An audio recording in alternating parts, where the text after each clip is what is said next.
Hi, my name is Shane Yancey. I am the Average Youth Pastor, and today I'm going to tell you just a little bit about how I work, how I prep a lesson, and what I do on an average day as a youth pastor.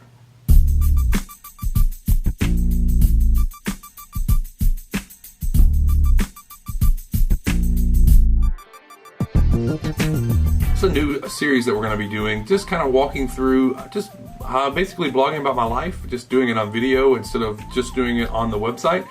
And so today I want to start with just how I prep a lesson, what that looks like. And it's Tuesday, the day after New Year's Day. And so we have a Wednesday night lesson tomorrow night. Now we're coming off of a big event that we did last week and breaks. And so I'm not quite up to ready for this lesson, and so this is kind of how I normally do things. Normally I would do this on Monday and start prepping the lesson throughout the course of Monday and Tuesday, but we're a day behind, but you can still see the basic steps as we go through it. So I normally start with prayer, which is a good place to start. I don't always start with prayer, let's be honest. Sometimes I have an idea and I jump down and start running.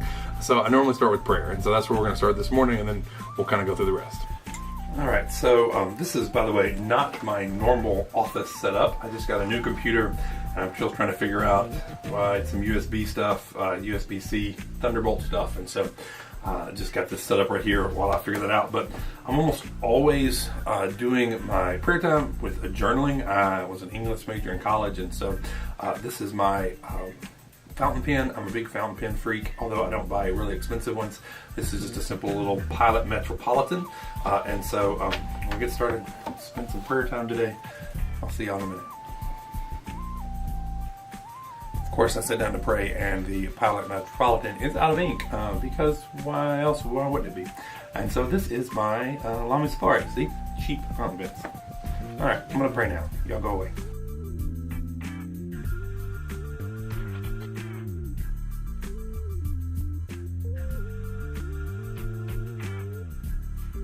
All right, so normally after I spend some time doing prayer time, I spend a little bit of time just kind of figuring out exactly what we're going to be talking about that week.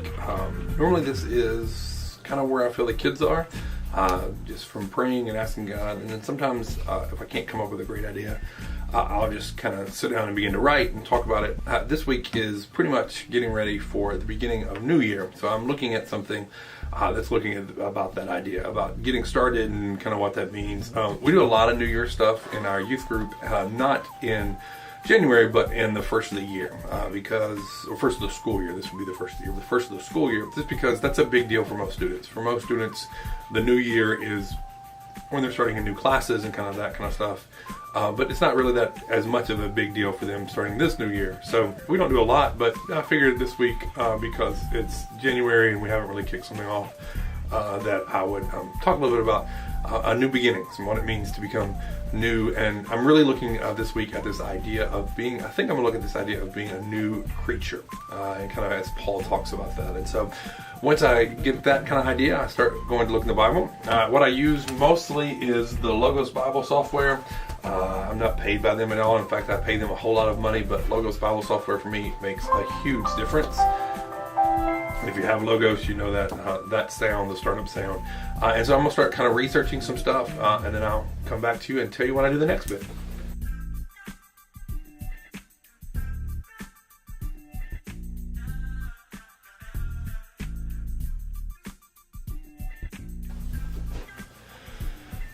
So I think I'm going to go with the 2 Corinthians 5 passage where it talks about new creation, kind of simple idea there, looking at this start. And so I kind of had that already. And so I'm going to go with this 2 Corinthians chapter 5. And so normally what I do now is I take this whole workflow over into OneNote, and I will start kind of working up some of my ideas and figure out where I'm going.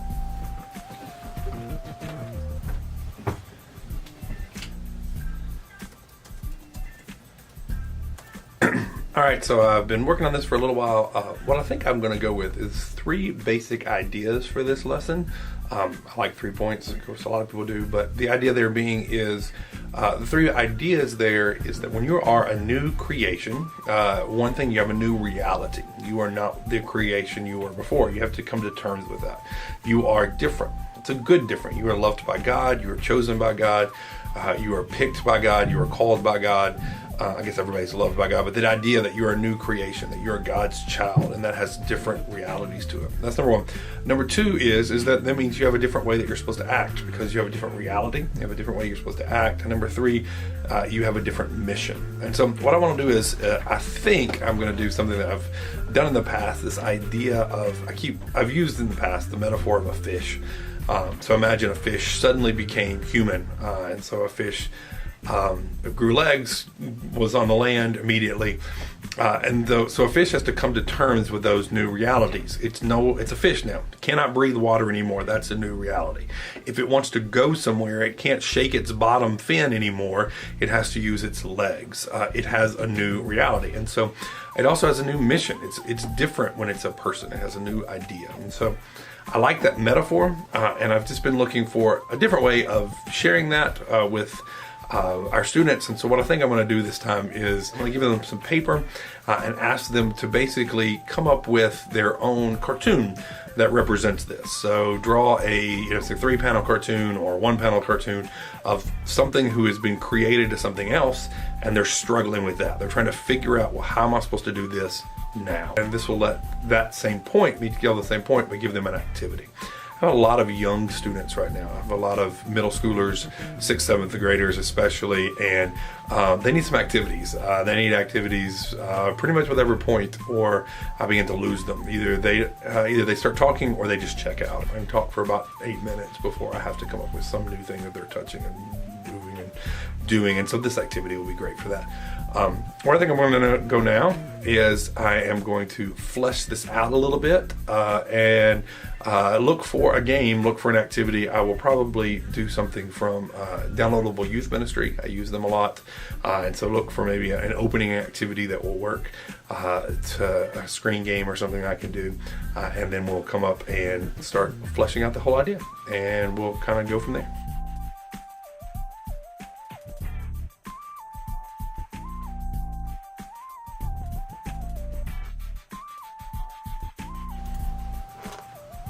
Alright, so just something simple like this. I don't know if you can actually see it on the screen. If you're dying to see it later, I will upload it for you. But it's just a stick figure. It says Fish Boy. Couldn't figure out why shaking his bottom wasn't helping him move. And the idea is that I'll put that up on the screen, let my kids see, here's my drawing, see if you can come up with something better. Kind of gives them permission to draw something bad. Alright, so once I have written my whole lesson, I've got most of it written right now, the big thing I will do then is normally I will write it on Monday and kind of let it sit. I'll think about it a while and then come back on Tuesday and do the stuff that I'm about to do now. But today, since I wrote it on Tuesday, I'm also going to work on it on Tuesday.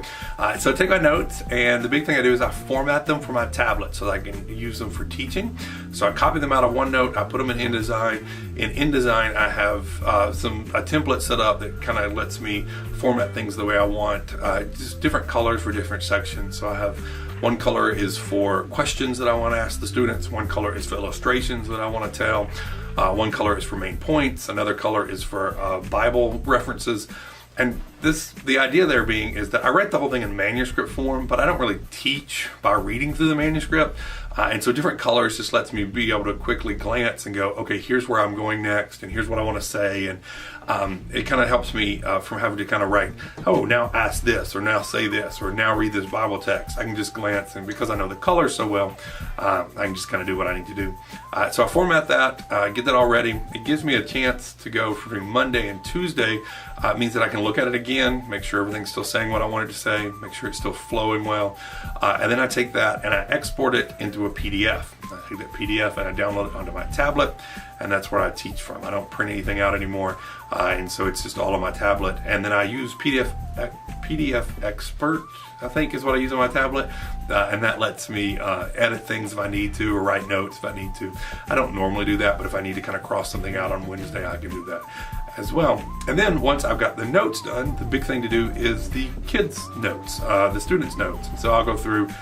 I don't always do sheets for them, for like them writing notes on. I do a lot, and so that's my next big thing. And so I'll open up InDesign and I will go through and make them some notes. And so that's actually what I am about to do right now.